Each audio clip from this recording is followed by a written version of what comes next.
Sore itu, hujan turun rintik-rintik di sebuah gang sempit daerah Antapani, Bandung. Udara lembab, jalanan licin, dan aroma seblak yang menyengat ke hidung, seolah memanggil siapapun yang melintas. Di ujung gang, berdiri sebuah warung kecil dengan spanduk pudar bertuliskan seblak, "Bu Odah, pedasnya nampol." Warung itu sederhana, hanya beratapkan seng berkarat dan berdinding tripleks lembab yang sudah mengelupas. Tapi anehnya, pengunjung selalu ramai. Bahkan saat hujan deras atau malam larut, tetap saja ada orang yang datang. Seringkali wajah-wajah asing yang tak dikenal warga sekitar. "Warung seblak apa sih? Sampai antre tengah malam?" gumam Dika, seorang mahasiswa baru yang baru ngekos di dekat situ. Suatu malam, Dika yang penasaran memutuskan membeli sebungkus seblak dari Bu Odah. Warung itu sepi luar biasa, padahal masih jam 9 malam. Angin berhembus kencang, dan di dalam warung hanya ada Bu Odah, perempuan renta dengan keriput tajam. Matanya sayu, tapi penuh sorot tajam. "Kang Dika, mau yang level berapa?" tanyanya tanpa melihat ke arah Dika. Pemuda itu terperanjat. Ia tak pernah memperkenalkan diri pada wanita tua itu. "Ah, level 2 aja, Bu," jawabnya gugup. Bu Odah tersenyum, tapi senyumnya bukan senyum ramah, melainkan tipis dan kaku, seperti senyum yang terlatih dari kebiasaan pura-pura. Saat Dika duduk menunggu, ia melihat dinding warung yang penuh coretan samar, seperti tulisan aksara Sunda kuno. Ada juga gambar-gambar aneh. Kepala kambing, mata satu, dan tangan-tangan kecil menggantung di sisi atap warung. Tak sampai 5 menit, sebungkus seblak disodorkan kepadanya. Tapi tangan Bu Odah dingin seperti es. Saat Dika menyentuh sebungkus plastik hangat itu, perasaannya tak enak. Malam itu ia muntah darah. Di dalam muntahannya ada sesuatu yang tak masuk akal. Sepotong kuku manusia masih basah. Dika tak bisa tidur malam itu. Perutnya melilit, tubuhnya dingin, dan di kepalanya terus terbayang potongan kuku yang keluar dari mulutnya, kuku manusia dengan potongan kulit di ujungnya. Ia mencoba menenangkan diri dengan berpikir logis, tapi rasa mual yang terus menyerang membuatnya yakin ada yang tidak beres dengan seblak Bu Odah. Pukul jam 2:13 dini hari, Dika terbangun karena mencium bau anyir menyengat, seperti darah basi yang dibiarkan terbuka di tengah ruangan. Ia mencari-cari sumbernya. Kamar kosnya gelap, hanya diterangi lampu dari luar jendela. Tapi bau itu semakin kuat dan suara langkah kaki terdengar dari arah dapur kos. Tap, tap, tape. Dika membuka pintu kamarnya perlahan.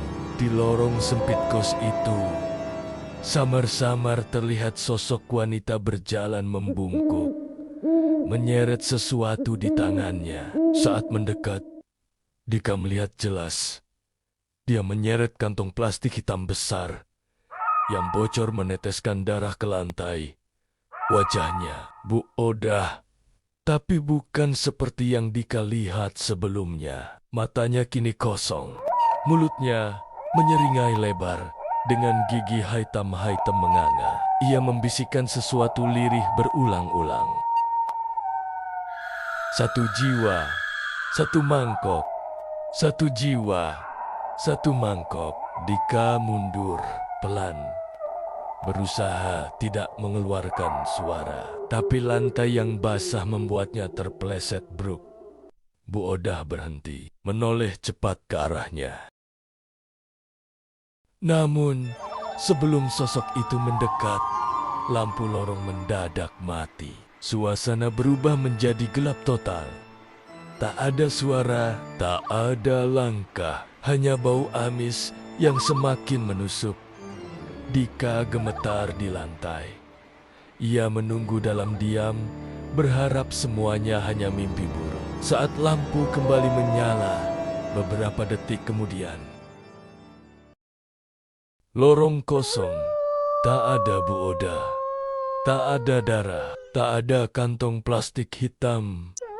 Tapi lantai tempat ia terpeleset masih basah. Dan di situ ada jejak telapak tangan kecil berdarah. Keesokan harinya, Dika memutuskan tidak pergi kuliah. Ia masih lemas, pikirannya kacau. Namun satu hal menguasai kepalanya. Warung seblak itu menyimpan rahasia. Dan ia harus tahu apa yang sebenarnya terjadi. Dika mulai bertanya-tanya ke warga sekitar. Tapi anehnya, setiap kali nama Bu Odah disebut, orang-orang mendadak diam. Wajah mereka berubah tegang. "Udah, Kang, jangan ikut campur," ucap Pak Raji, tetua kampung yang biasanya ramah. Namun kini suaranya terdengar penuh peringatan. Warung itu emang beda. Tak puas, Dika mencari informasi lewat internet. Tapi Bu Odah seolah tak terdaftar dimanapun. Bahkan spanduk warungnya tak tercatat di aplikasi peta online. Semakin ia cari, semakin warung itu terasa seperti tak pernah benar-benar ada. Malam harinya, dengan senter kecil dan hati berdebar, Dika kembali ke warung Bu Odah.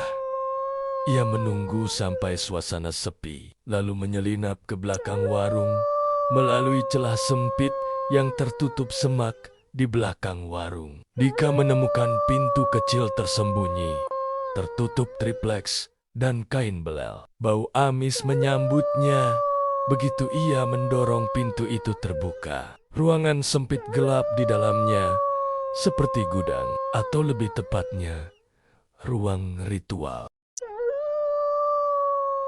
Di dinding tergantung lukisan kepala kambing berdarah. Di lantai terhampar kain putih kotor dengan simbol-simbol aneh. Dan di tengahnya ada mangkok tanah liat yang masih basah berisi sesuatu seperti potongan daging dan rambut manusia.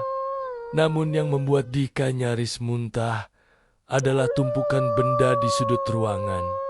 Puluhan mangkuk plastik berlabel seblak pedes level neraka yang masih menyisakan tulang kecil seperti tulang jari. Tiba-tiba Dika mendengar suara di luar. Kang Dika suka seblaknya. Ya, suara Bu Odah.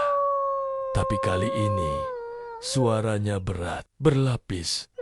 Seperti dua orang berbicara bersamaan dari dalam tenggorokan yang sama. Dika panik. Ia menyalakan senter, mencari jalan keluar lain.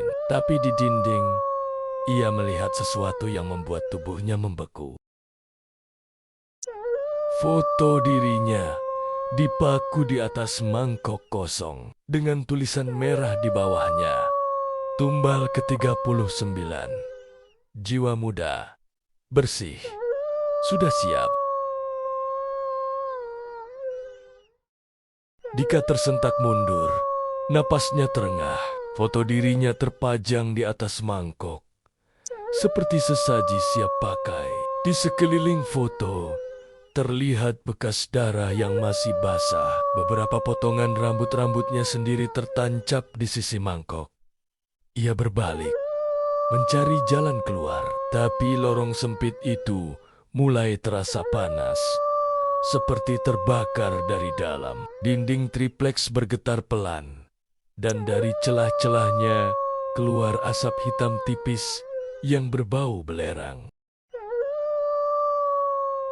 Terdengar gumaman lirih dari segala arah. Suara itu terdengar seperti ratapan anak-anak kecil, disusul tawa cekikikan lirih yang menggema, membuat bulu kuduk Dika berdiri.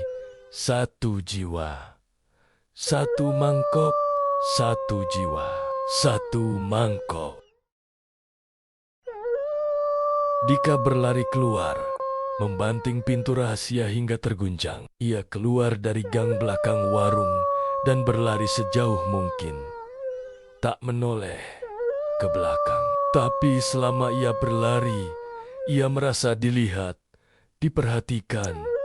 Sesampainya di kos, Dika langsung muntah. Tapi kali ini, yang keluar bukan makanan, melainkan cairan hitam pekat bercampur bulu halus seperti bulu ayam cemani. Ia merasa tubuhnya mulai berubah. Kulitnya gatal, matanya terasa panas. Di cermin, ia melihat wajahnya, dan sejenak ada bayangan hitam berdiri di belakangnya, tersenyum samar. Malam itu, Dika demam tinggi. Dalam demamnya, ia bermimpi berada di tengah ruang gelap. Di sekelilingnya ada puluhan mangkok tanah liat, masing-masing berisi potongan tubuh manusia. Dan di tengah ruangan berdiri Bu Odah, dengan wajah penuh luka seperti terbakar. Matanya merah menyala. "Kang Dika, kamu dipilih. Jiwa muda, bersih, cocok buat kelanjutan warung ini." Dika menjerit, mencoba lari, tapi kakinya menempel di lantai, seolah diserap oleh tanah. Dari balik kegelapan, muncul bayi-bayi tanpa wajah merangkak, mendekat masing-masing, membawa mangkok dan menawarkan padanya, "Makan ini, gantian giliranmu yang masak." Ketika Dika terbangun, ia mendapati telapak tangannya terluka berbentuk lingkaran merah, seperti bekas terbakar. Mirip simbol di mangkok-mangkok pesugihan. Dan yang paling mengerikan, mangkok seblak yang tadi ia buang di tong sampah, kini ada di depan pintu kosnya. Bersih, masih hangat.